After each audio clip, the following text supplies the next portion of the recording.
In a few moments, we'll bring you CNN Philippines special presentation, a one-on-one interview with President Rodrigo Duterte, his first with local media after assuming office 6 months ago. Before we take you to Malacanang, let's have a brief discussion on what the president has accomplished in his half year. Joining me now is political analyst Dindo Manhit. Good afternoon, sir. Good afternoon, Ruth. Sir, so we will be having this discussion with this one-on-one interview with the president, year-ender, sort of an assessment of his accomplishments for the first 6 months. So what do you think of his administration so far? Of course, we all know that the president came into office with a strong mandate.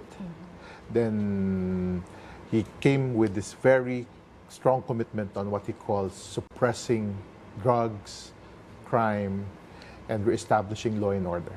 And that's what we have seen this past 6 months. His commitment, his desire, and his focus on this issue. But of course, more than that, there's the challenge of addressing the so-called socio-economic growth of our country.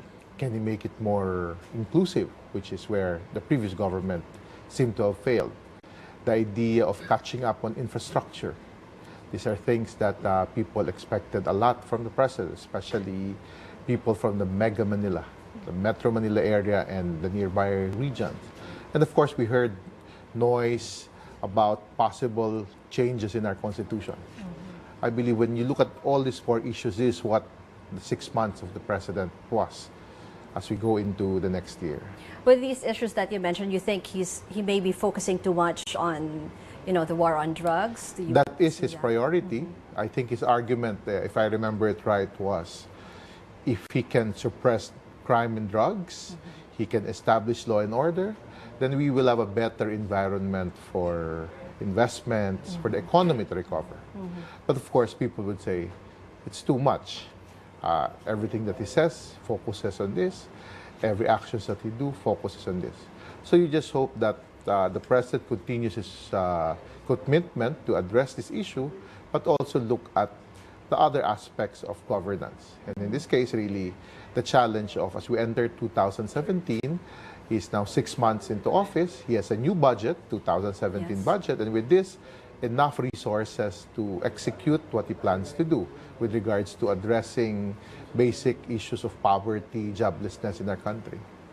Okay, we'll get back to Sir Dindo. And right now, we are going straight to Malacanang, where our senior anchor and correspondent, Pinky Webb, is standing by for a sit-down interview with President Rodrigo Duterte.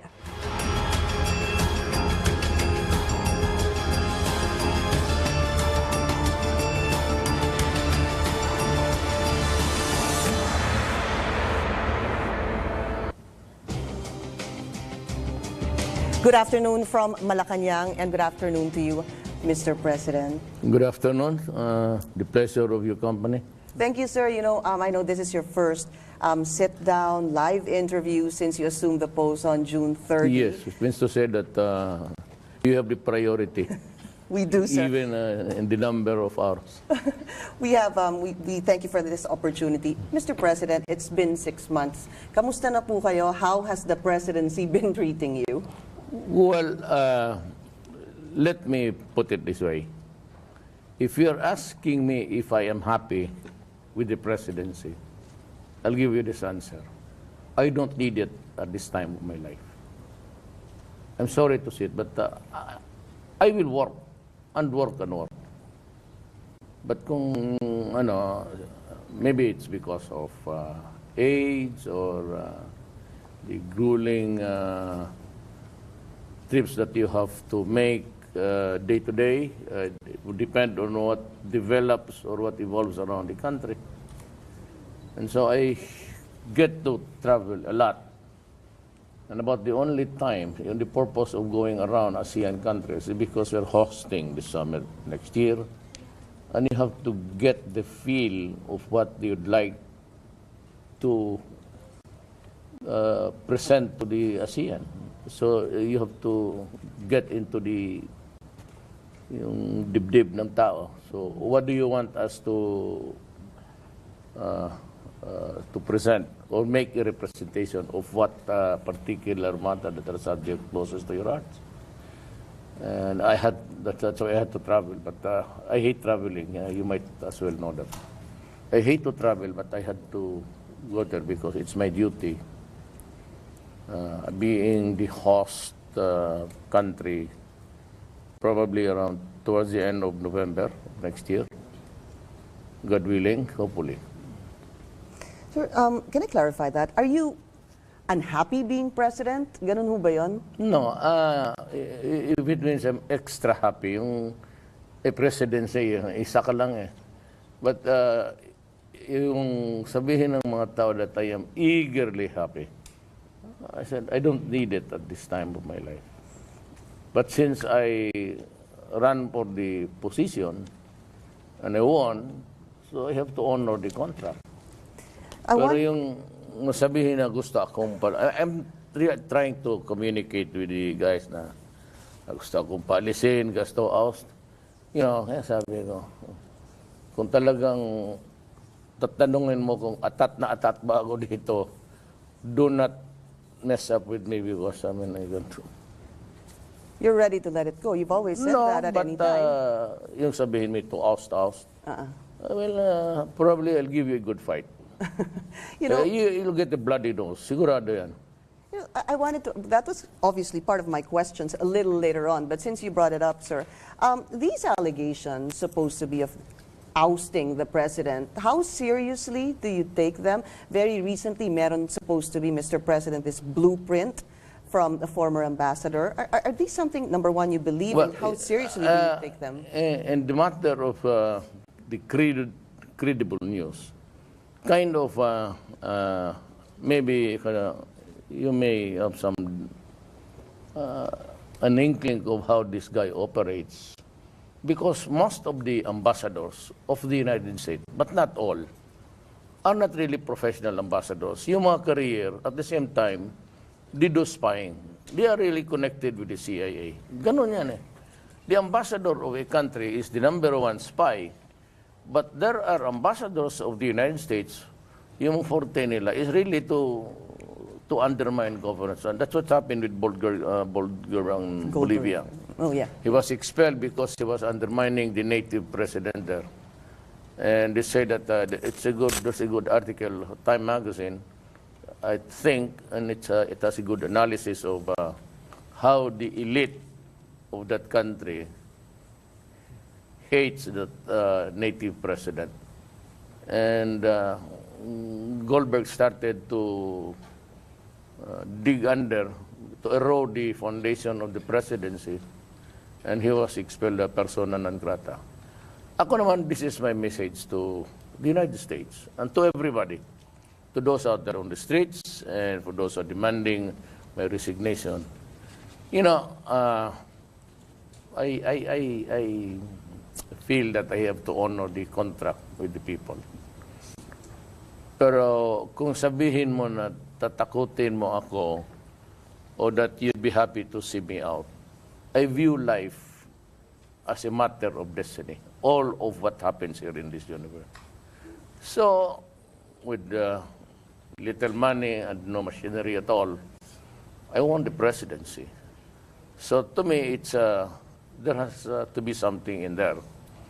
So when I asked somebody, he said, maybe there's a message from you, from God, or from you to whatever gusto mo i-communicate. From you to whom? Sabi ko, well, sabi ko, kasi siguro talaga ng Diyos na ilagay ako dito. So it's destiny. So if I get to survive 6 months and 1 day, that's part of my destiny. That is your presidency in this planet. If I am still around next year to host the ASEAN, that's my destiny. So, sabi ko, okay, kung anong ibigay ng Panginoong Diyos sa akin, natanggapin ko yan. Pero kung sabihin mo ako, you mess up with me, wala naman akong sabi, but I could give you a bloody nose, really. So, may I get an answer on this, sir? Do you take these threats seriously? The threats to oust you? In the sense that I may be looking at it as a possibility, yes. But kung sabihin mo fear of being ousted, and that's what I said, well, this is how long God gave me in this presidency. But in return, sabi ko, you should also be prepared. So I said, I'll give you the time of the day. And I can do it if I want to. So what you can, sa Amerika, yung gusto nila akong paalisin, and some others say it's because of the elite and anong-ano dito yung... Well, I said, I do not really give an S about what you want me to be. Basta ako may trabaho. And I know that, I'm part of the establishment, or I was, or I am.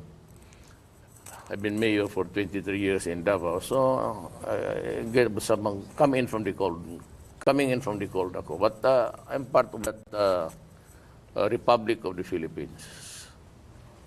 So ang tao sa akin, except for those who believed in me, is yung those who heard my message. And that's the only thing that you can really attribute to my victory. It was the message that I was hearing. And it was corruption in government, drugs, which is really a virulent thing now. And it's just too bad that I cannot show to the people and all of you the chart of how things are going. But most of the big time are really still very big, and always maybe undermining also government, o talagang we have not shown enough to them.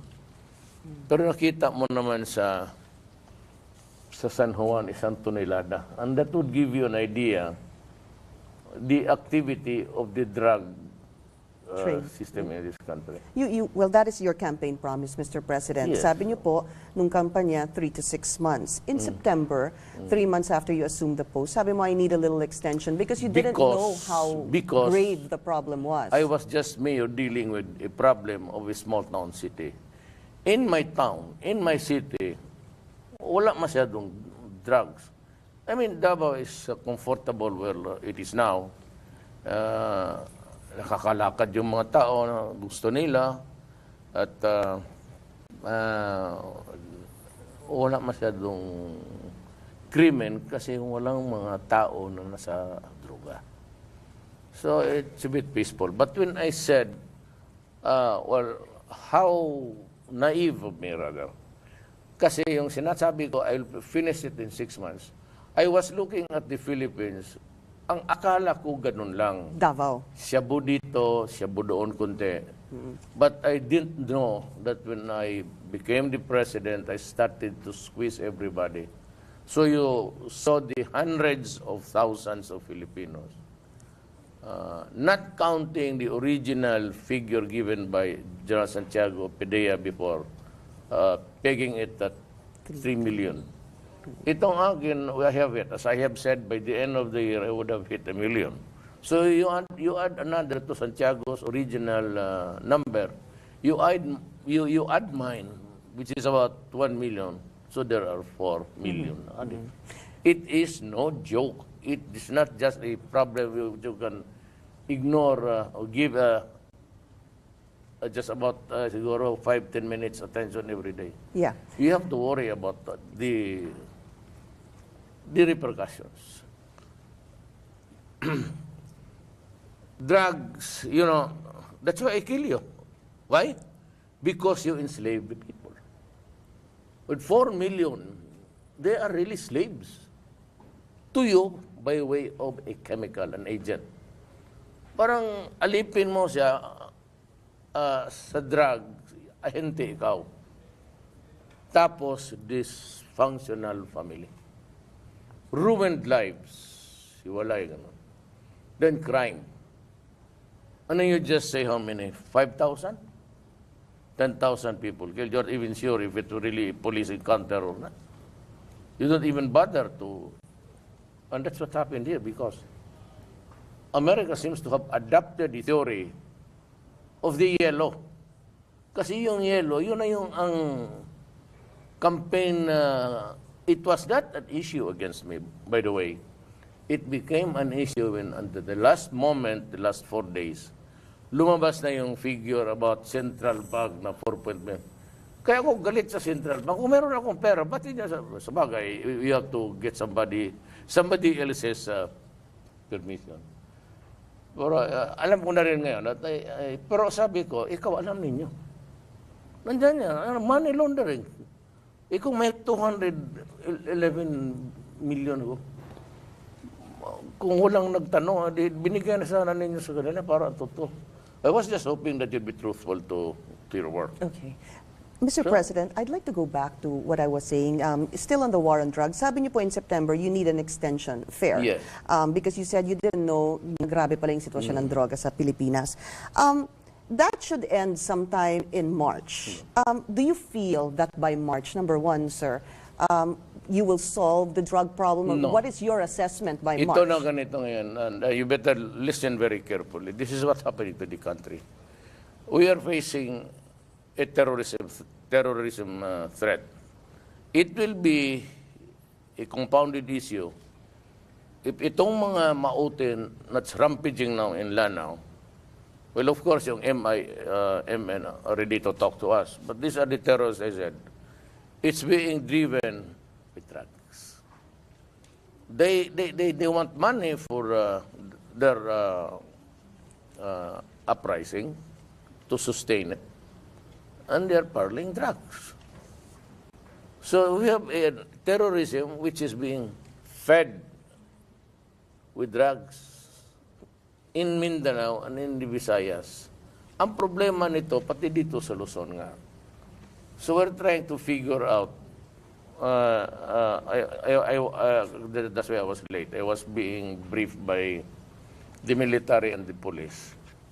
Pakalawak talaga, and it's problem is it's connected with an international operation. It's everywhere. But how would you assess your success on your war on drugs as of now, sir? I can only relate it with the crime dip. Less crime now, less rape, hold up, sa bus, sasakyan, naglalakad ka. So that would give you actually a visual thing of the result of the drug war on the street level. So does that mean you're satisfied? No. Until the last pusher is out of the street, and I'd be very frank with you and to the country, until the last drug lord is killed, this campaign will continue to the very last day of my term. Mr. President, the PNP came out with data. 6,000 have been killed so far in 6 months, 2,100 killed in police operations, 4,000, sir, vigilante-style summary executions. Sir, dun sa 4,000, would that be a cause for concern para po sa inyo? No. I'm not concerned at all. It's either you really do something about the problem or not. The only way to do it is to deal with reality. Alam mo, sabi nila, bakit nung hindi pa panahon ni Duterte, wala naman masyadong patayan.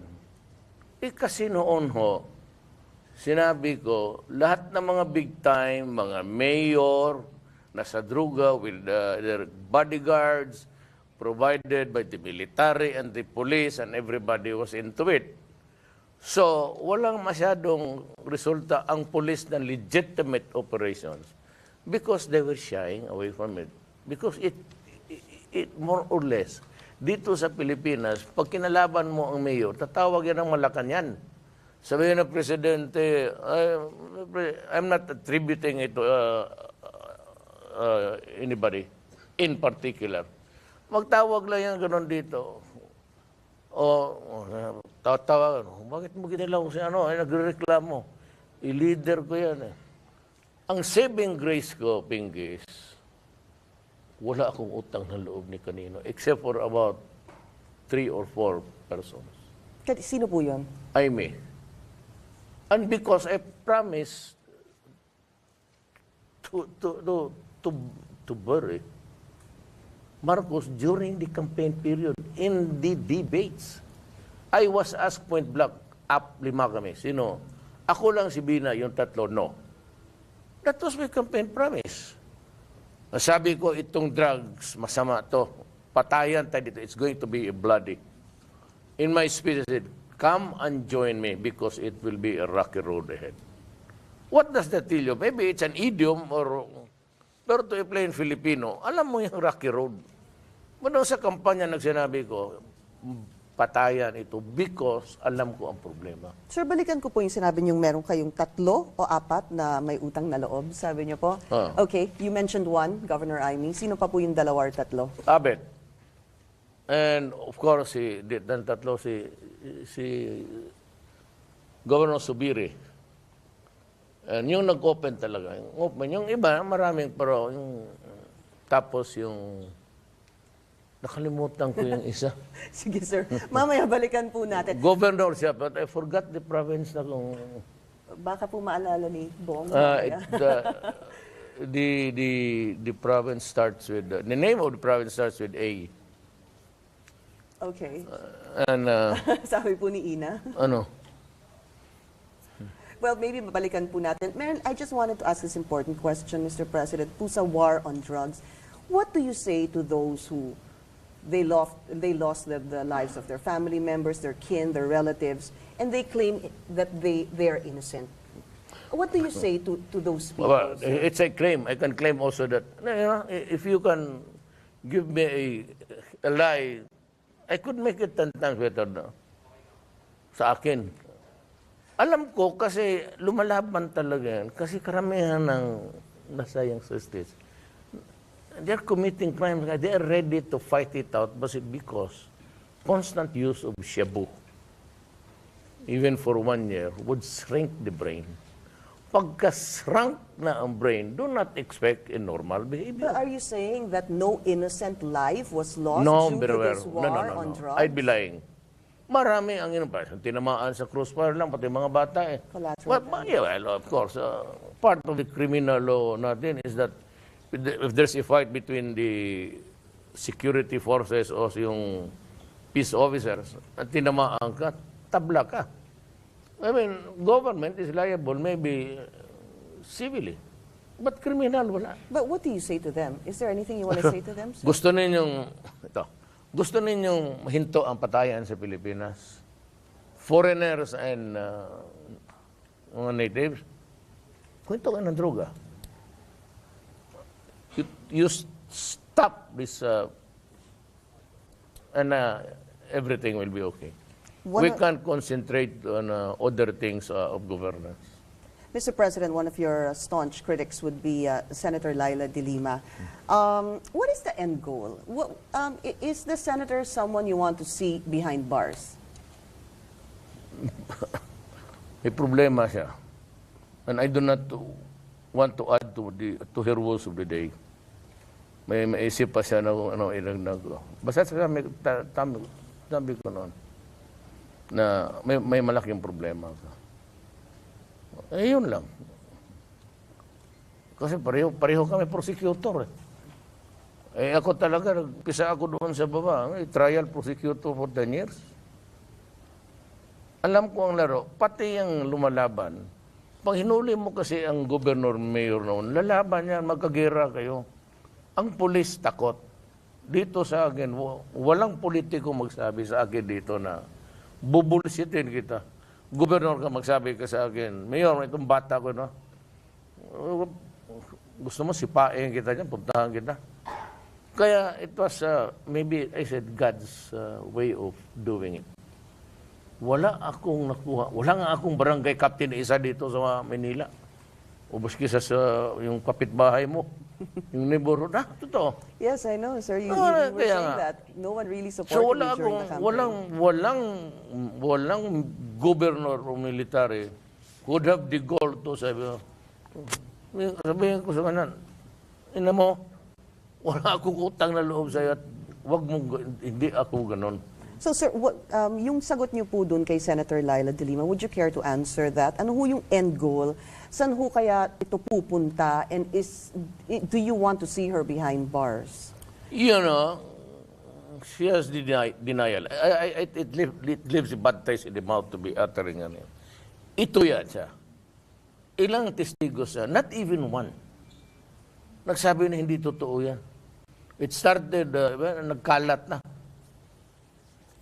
So,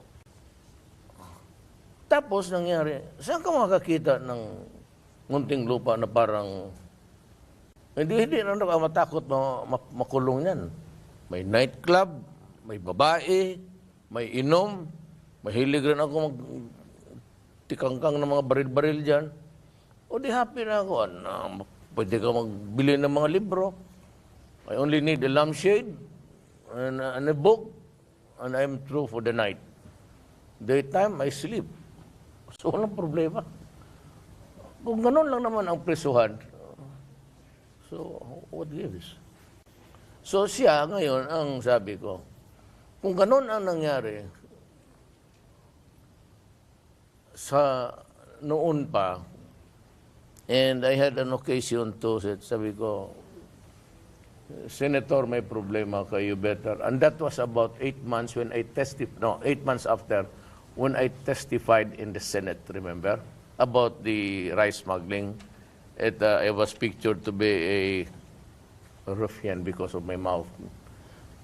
Ganon talaga ako. So take it or leave it ako dyan. Kasi sa kampanya, talagang halos isang katirbang mura, lalo na kung if you are in a impassioned speech. Pero at least ginawa ko. Okay. Walang corruption. Corruption, upakan talaga kita. And even my two fraternity brothers, inupakan ko. Yes, sir. Okay. Drugs, even if ang tawag niyan it's not, it's a miscalculation. Yeah. I am guilty of that because I never realized how it was or how it is until I naupo ako dito. Then I told you, reduce criminality.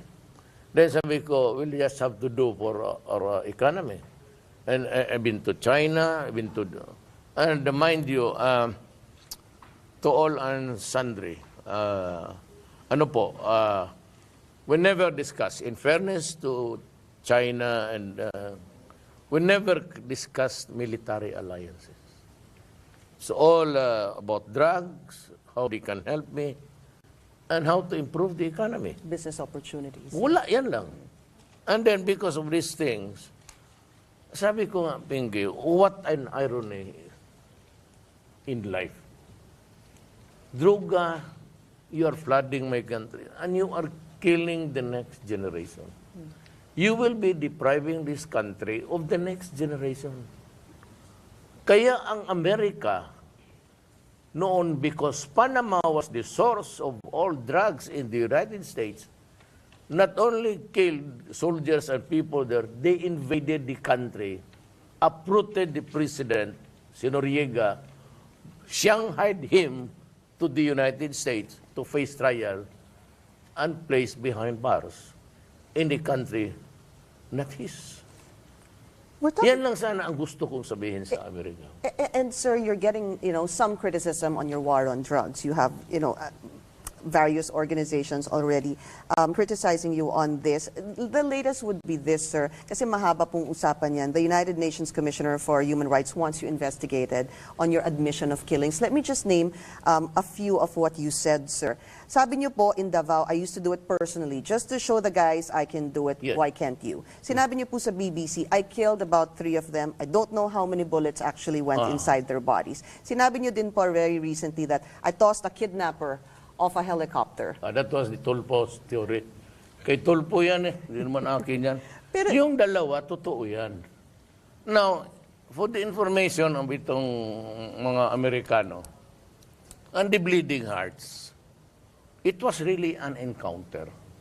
I relayed to them exactly ang problema, ang nagpipick up, ang ko kung bakit, bakit din yung ikot? I said it was an encounter. They kidnapped a Chinese girl in the downtown, mismo noon sa Davao. Those were the trouble days. Nung mayor ako, sabi ko, stop it. Okay? So, nag-kidnap sila. Tapos, 2 months after, they sent feelers to return the hostage in consideration for 2 million. On that day, dumaan sila doon sa, where I was positioned. Nung dumaan na sila, umakyat sila sa bahay, pinaluto pa nila yung, doktora na yung bata ngayon. Doktora na yun. May asawa na. Kumain sila doon, but may mga pulis ako sa loob ng, sabihin mo lang sa akin kung magbaba na para maka-prepare. But we were not expecting na magdaan uli, magbalik. Okay. Hindi ginagawa ng military o pati ano yan eh. Pero ito naman mga, I think one of them was a soldier. Dumaan, tapos bumalik. So pagbalik, paglabas ng pinara namin, tapos the moment nakita namin yung carbine, M2, baril yan, gawa ng Amerikano, World War II vintage. Nung lumabas yung sa bintana, kasi kailangan mo surrender, para you have to arrest. Lumaban. Paglabas nung putok ka na. Bakit hitay pa ba ako? Ang Amerikano kasi when I killed, akala rin yung mga ulol, how stupid can you get? I'm a lawyer and a mayor. Would you think that I would admit that I murdered somebody sitting down with their hands tied at their back? Talagang inkwento, it was known in Davao. And that's why I said I got my 23 years because I returned peace to Davao. Sabi ko, sinong gustong sumunod? So sir, yung sinabi pong mula sa helicopter na kidnapper na... Itol po yun. Is that true or is that not Itol true? po, no? Wala namang helicopter ng ambulansya. So, ano po? Hindi ginagamit dyan. Okay. The question is, sir, because of what you said, sabi nga po ng United Nations Commissioner on Human Rights, you should be investigated. You are joking. You are joking. You cannot investigate itong mga dito because this is peace, law and order to. Okay. You can only yung mga religious persecution, yung mga... But come on, guys. You should know better. I'm sure that you're a lawyer. But if you are not stopped even tinkering about, you don't know what. When I became mayor, I said, do not destroy my city because I will kill you. Do not destroy the young, use Yabu dealers, because you will deprive us of the next generation. And so, pag ginawa mo yan, my orders talaga is to kill. Now, let me ask the human rights. Why did you not investigate the United States when it invaded Panama on an issue of drugs? Ngayon, Mexico na. So they had to go there, killed so many soldiers. In a war, you declared unilateral because of drugs. And then you're a silly guy here from the... Kaya namumura ko itong mga... This idiot. You're talking about a story which I related, and I told everything. And here you are trying to pin me down, but because I killed you. And you always use the word suspect. They were not suspects. They were criminals who were fighting us. And I am a law and order guy. Maybe the reason why is that because I'm a prosecutor. Mr. President, the Commission on Human Rights is saying that they're looking into a team may be looking at your statement and investigate. They will go nowhere because it is true. You have to go, wag ka na mag-tim-tim. Pumunta ka doon because that event was covered by everybody, including your former work. Doon sila lahat. And you know the guys, the team of Davao noon. Alam mo yung mga, yung sa, if I have to mention them, yung mga ABS girls din yun. Kilala mo man lahat. They were there. Because it was really a public notice na sa police, pati sa media. Media gets to be, ito, patay ito, sigurado. And so it was really bang, bang, bang, New Year. And everybody was looking, almost all of the eyes of the public were glued. Pero Mr. President, meron... Alam mo kasi, may isa pa. Sorry po. Nilalaro ko kayo. mahilig talaga ako gano'n. Alam ng team ninyo, mahilig ako magbitaw ng kalokohan. When I said, for example, na magdasal ako sa... Akala ko, magkasabi ko, nagsabi ng Diyos sa akin na Ano po yun? ganito rin yung mga gagastos ng panahon, magsusulat, criticize me for something. Istorya mo lang yan. Wala pala kayo. Sino mo na ba? Actually, that's one of the questions we wanted to ask you, and it even came from our netizens. Kailan daw po namin malalaman pag ang sinasabi niyo ay totoo, at kailan po namin malalaman kung hindi po namin dapat paniwalaan? The way you look at my eyes, look at my rage. Kung magsabi, Mayor, puputok na kagabi sa Leyte, tapos papunta ako dito. Doon pa lang, medyo paglabas ko, kasi marami kang sugatan, then I have to, supposed to go back to Davao to spend the New Year there. I have to make a youth, magdidetour na naman ako bukas because I have to visit the guys there. A lot of them are wounded. I don't know how many are serious. But these are the things I said when you are mayor, it gives you a very grueling day. And I've been doing it kasi for the last, well, I was a congressman once. Yeah. It was a very subdued job. But I mean, when I was the vice mayor of my daughter, I was still carrying the day for her. Kasi ano ba, hindi naman makalabas. When I was mayor, but look at it, that this, tignan mo yung crime rate noon. Tignan mo na before I really was inaugurated there. Tignan mo yung crime rate. At tignan mo ngayon. So what's my purpose? My purpose is really to give order. Kung ayaw ninyo ng law and order sa ating society. Okay. I'm gonna have to move on to another subject, sir. Ang nag-shout out po kami sa mga nanonood po sa amin sa CNN Philippines. We asked them this question. Ano po ang gusto yung tanungin? If there's one question you can ask the President, what would it be? We'd like to read some of them kasi they took the time out, sir, para sabihin po, makarating po ito sa inyo at kami lang naman po yung tulay. Number one, Kate Santos. Ang tanong po niya, when can he sign the maternity bill? That's from 60 days to 100 days. I mean, it's pending. I'm just waiting for the papers to, pati yung we're talking about the Indo now. There seems to be a raucous there because yung undersecretary does not like it. And Secretary Belli was, together with yung, I agree that you need a longer period of rest sa maternity leave. Gusto ko nga, 1 taon. No, you know why? Because hindi ako nagtatanggap sa trabaho. It's a public knowledge. Pagkasabi ko, anak, because I want the baby to be breastfed. May pulis na assign sa akin. Totoo ito, ha? But hindi naman niya ako dinadaya. Kasi ako mismo ang nagsabi, taga rito. Taga rito. Kakaanak lang. Sabi ko, bakit ka nandito? Sabi siya, kailangan mag-report. Sabi ko, maniwala kayang commander mo. Bumalik ka sa inyo, and you come here, i-breastfeed mo. Sa traffic. If you cannot make it for the day, just forget it. Report the following day, but go home and stay late sa bahay. At paanuhin mo muna yung bata. Because kailangan niya sa immune system niya. At yung overall. For the health of the mother as well.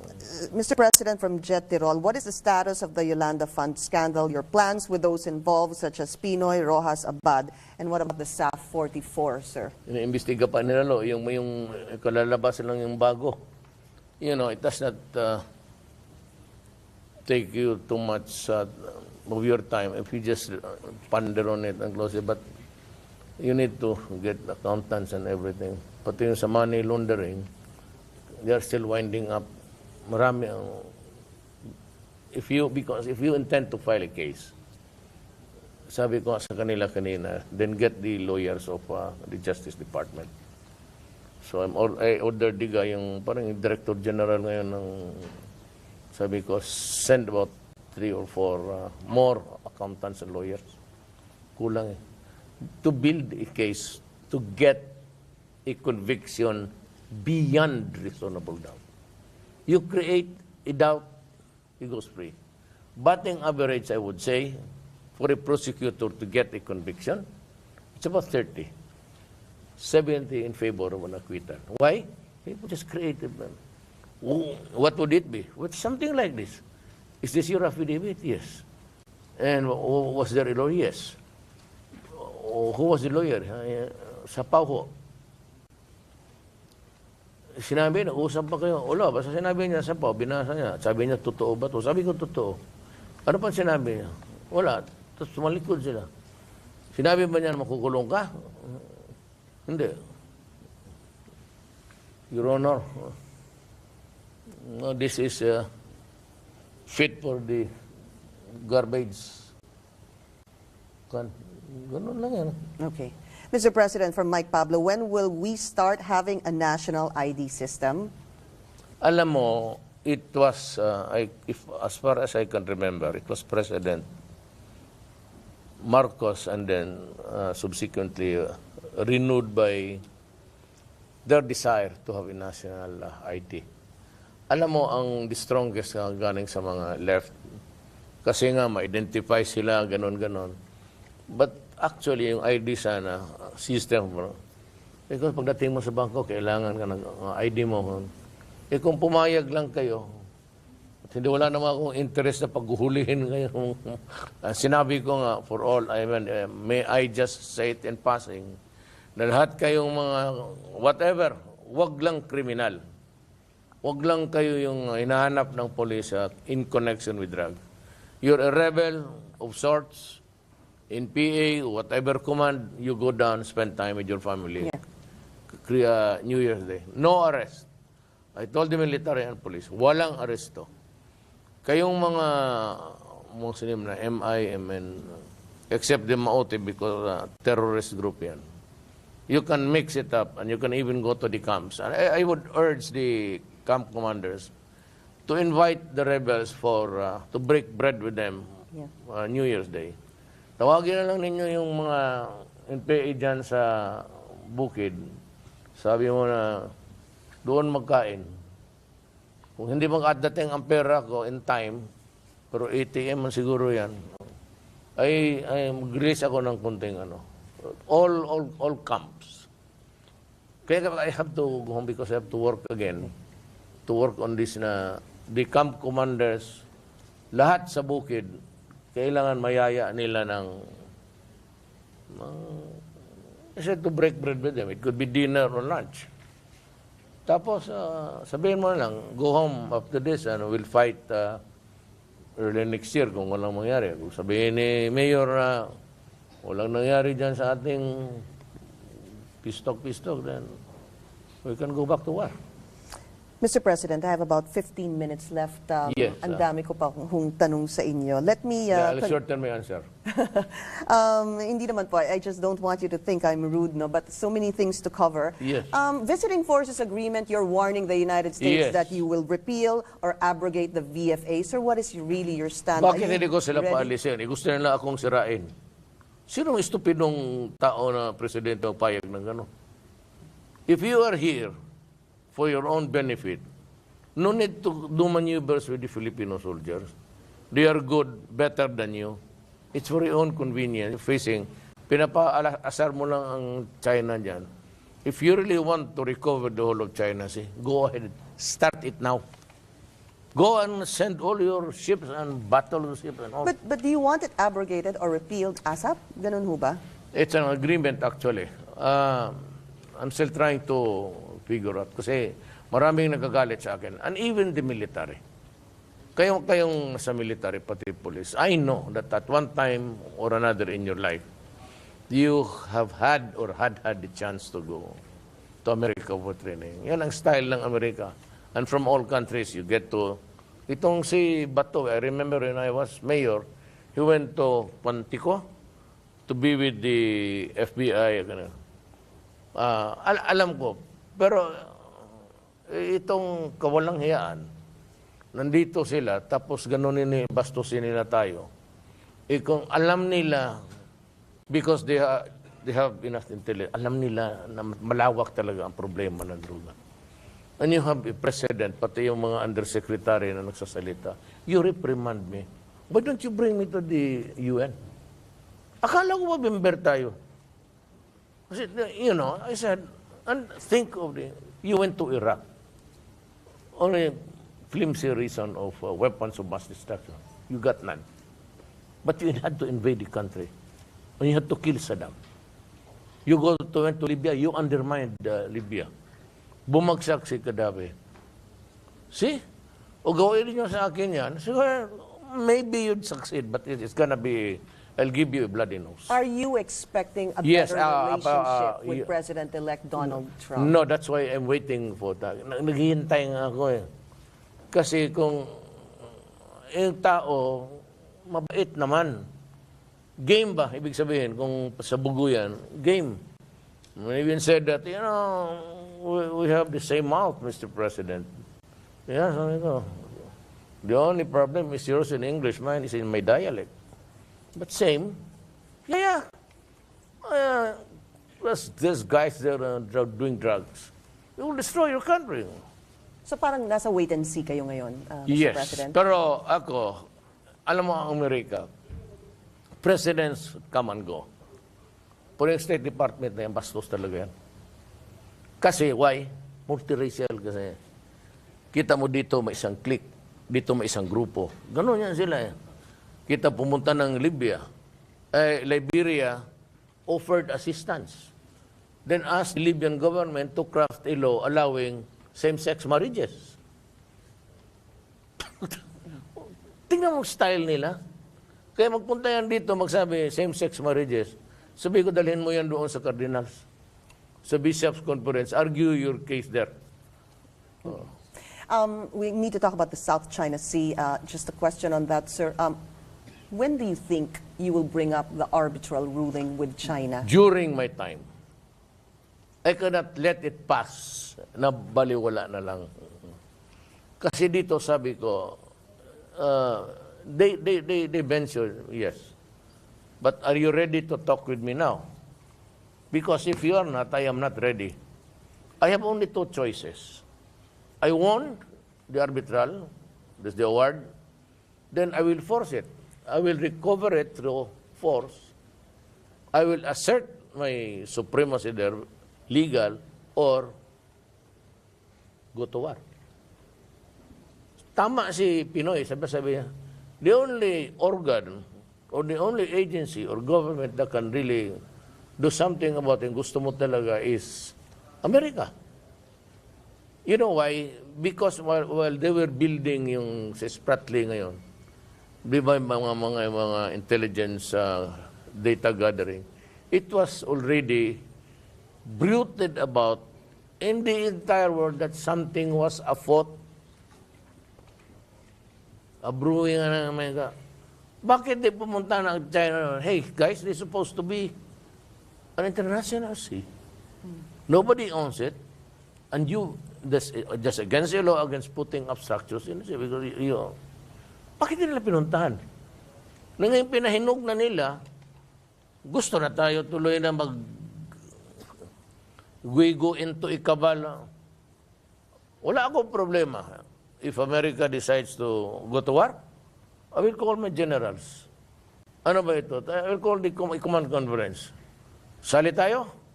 Pag sila man ang mamatay, dito lang man tayo sa likod.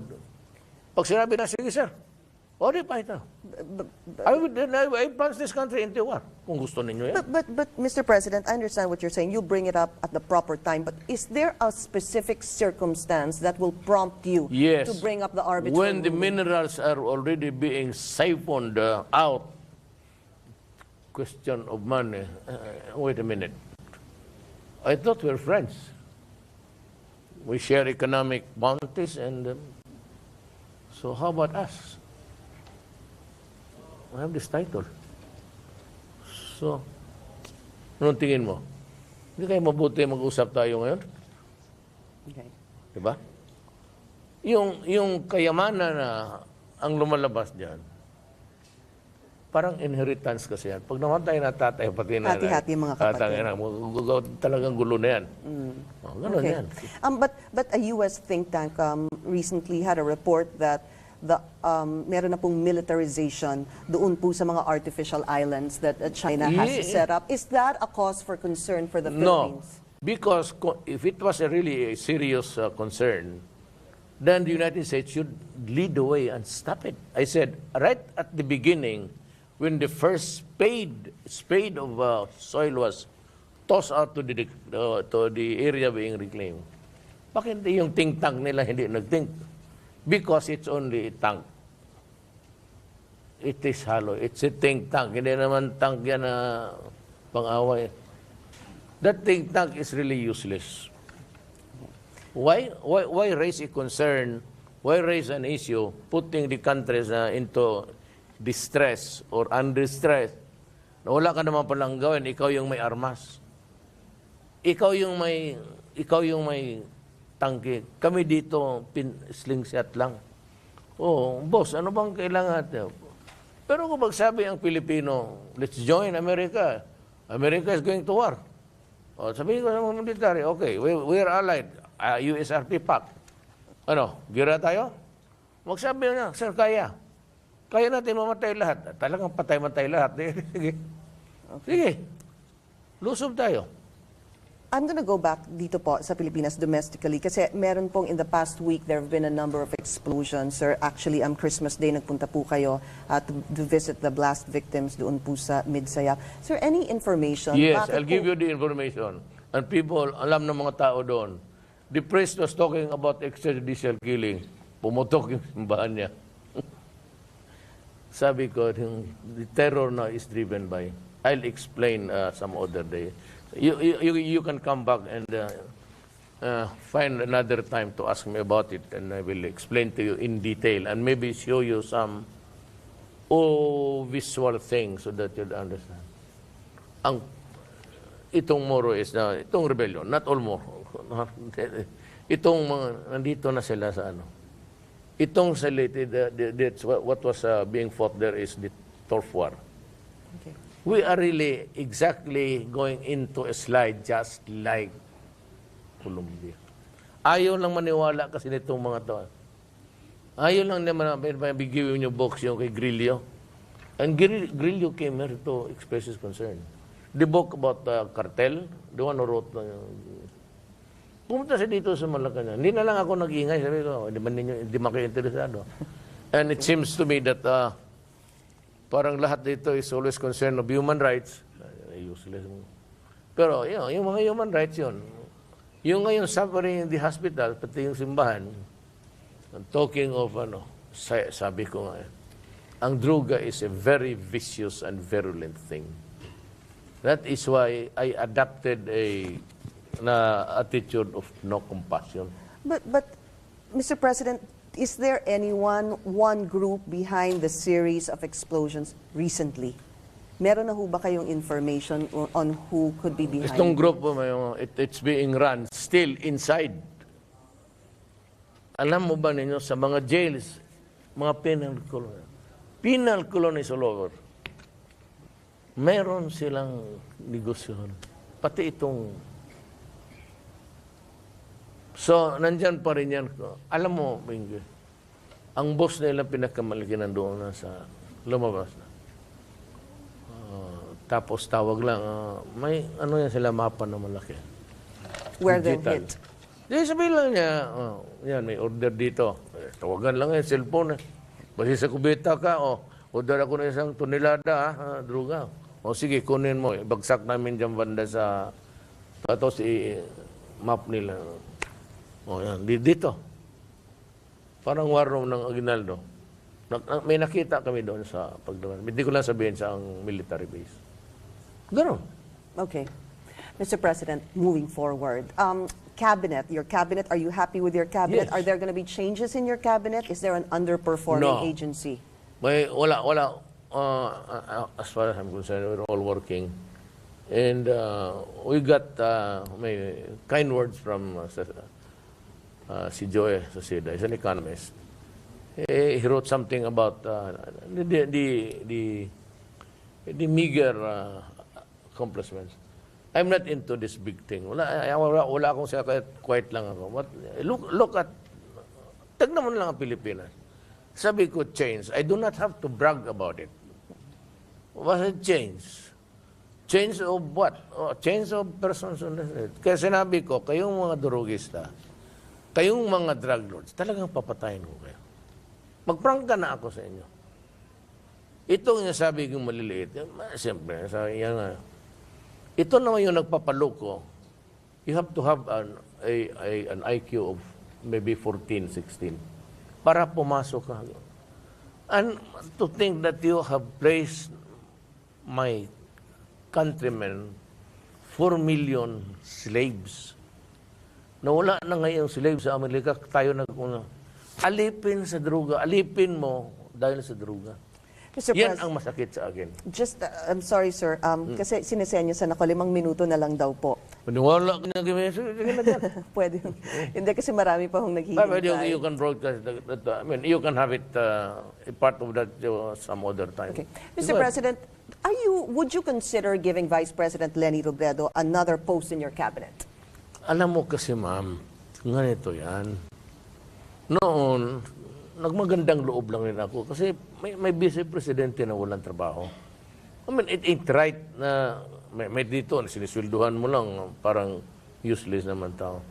So I went out of my way really. No need to announce. Ma'am, sabi ko, baka gusto. I remember that, Mr. President. Ang problema nito, pag mag-demonstrate sila, nandyan yung oust-oust. Alam mo yung demonstrators dyan, ang left would never demand. Maybe at some other time. Pero yung left na yan, baski saan ka magpunta, Duterte talaga yan. Baski saan ka, and they would not ever demand for my... Ang yellow, ang out. Sabi ko, lahat ko naman, that's my campaign promise. No corruption, ilibing ko si Marcos. Assist na yan eh. By the time that he was placed there, assist na si Marcos. Wala na. Kadong katagal, assist na. So, ano sabi ko? Because ako, bugado. He was the president. Nobody would ever say that he was not a soldier. Whether he fought courageously, furiously, that's never the problem. I was not there. Nakalista ka doon, kung matapang ka talaga ng sundalo, that's for the record of history. Kung ikaw na may nagsisipti lang sa isang kanto, I mean, that's about too late in the date of inquiring into it, and you will not get a good result, by the way. So that. So, would you still reconsider giving her again a cabinet post o hindi na po? Ang problema kasi niyan, hindi man matapos yan, kasi alam mo na, sound losers naman itong, hindi marunong magtanggap ng talo. Tapos sige, nandyan siya nga, ibig kong sabihin. Was about to, nandyan kasi siya. Tapos pagkabukas, magharap kami, don't you think it's a very incongruous thing? Not really for anything. It's just incongruity. Nandoon ka, tapos you are a part of the crowd. You may not really be asking for it. But you are part of the crowd which says that they want me out. Ako naman, alam ko na hindi mo ako ma-out. I usually give it just pati itong sa Amerikano. Kasi magulo talaga to. I would give you a bloody nose, my God. So, the answer is no. Would that be a no? You wouldn't You want cabinet it, post again? so at this time, I am not considering. I need to run this by you, sir. Plans for Senator Alan Cayetano, will you still give him the PFA I post? said, yes, I would be returning to the United States to fulfill his obligations. Yes, he's on contract as a professor. Sa western side, pati Hawaii, professor yan ng international law. International trade. So nakiusap naman ako because he was my roommate during sa law school namin. So sinabi ko na trabaho ka muna sandali. But Alan Cayetano would be coming in to take over his post. Okay. How about former Senator Bongbong Marcos? Will you give him a cabinet post? Ang gusto niya kasi dati noon sa DOT, but I cannot wait for him. I have to move I have to start, I said, they said that you have to hit the ground running. So, alaan lang naman kung wala akong tao. So, meron ka bang naiisip na cabinet post for the former senator? BBM? Wala pa sa ngayon. I do not want to make promises. I will not even say an assumption before the public until I have the wherewithal in my hands. Okay. At towards the tail end, we need to ask you about your health. Kamusta na po ang migraine nyo? Yung likod nyo po? Are you still may attack? How old is your grandfather? Wala na po eh. But how old is your father? 73. 74. Wala siyang sakit? Vertigo. And what else? Yun lang po. Yun lang? Yeah. Oh, yeah. Lahat kami may vertigo. Yeah, I have vertigo too, sir. Kaya, kung ano yung sakit ng lulo mo when he was 72 years old, yun ang sakit ko. Ba't baka ano naman kung ano si Duterte dying, gano'n. Lahat naman tayo mamatay. Lahat naman tao at 72 may sakit. Ang tatay ko, 56 lang nga, may sakit na. I outlived my father. He was 56 when he died.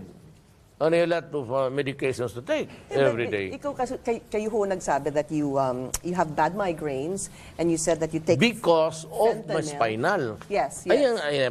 ayan, I can even show you. Ito kasi Is sumimplang that ako their sa fall motor. from your fall? That was about just 3 years ago. Okay. No, the fault of the lady, gumanon bigla eh. Sinirahan niya yung but so I had to. Tapos nagkaroon ng C4, C7. Ang asawa ko kasi, nakikinig dyan sa mga doktor. Lahat ng doktor sabi, tiis na lang, matanda na yan siya. Pag magkamali pa yung puto, gaganon niyang bukas. Ayaw eh, kasi nurse man rin. Yeah, yeah. Because sabi niya, may marami siyang nakita sa when she was working in the United States. Operations that went awry. Not expected. Yung gulay na. Yeah. So, hindi na bali. Kaya ako sabi ko nagagano. I was very confident. Sabi ko ginaganon ko yan eh. I'm pushing. Kaya ako nagaganon. No. But actually, my thumb is moving. It was pressing Ito some po. nerves. Okay. But it gives me a relief. And okay, I'll give you a more obvious visual. In a pain scale, I have about 2-3 every day. Noon, nagpi-fentanyl ako yung bago ako na-discuss. Yeah. Yung talagang pangpatay. I used to have about 5-6 during attack. Pero ngayon, tapos nahuli ako ng doktor na yung isang talaga strip nilagay You were ko. supposed to take 1/4 pero One-fourth. ginagamit niyo po isang buo. Kasi maganda ang feeling mo, wala talaga eh. Parang hindi ka na disgrasya eh. Tapos nahuli ako, nagalit. Sabi niya, stop it or else you go find another doctor. So did you stop it? Wala na ako. Wala na talaga.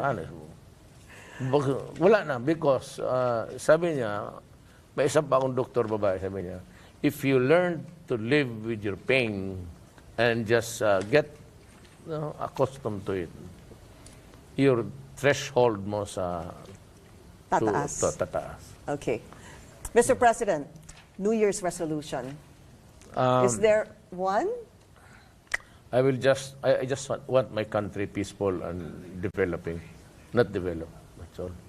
Wala na akong ambisyon sa buhay. Wala na. Ano po ambisyon? Nandito na ako. Wala nga tao. Kaya pala, alam ko na ngayon kung bakit yung isang number is threaded when you are one. Because even pag uwi, mag-isa lang Mag-isa talaga. ka. Just on a light note, I read something, sir, na medyo nahihirapan kayo dun sa ginagamit ninyong tugboat. Ayan. Yung sabi nyo, medyo tingnan mo. nabibingi ka na dito sa tugboat na Hindi to. lang. Pag nasalubog niyang water lily, ayaw gumulaw.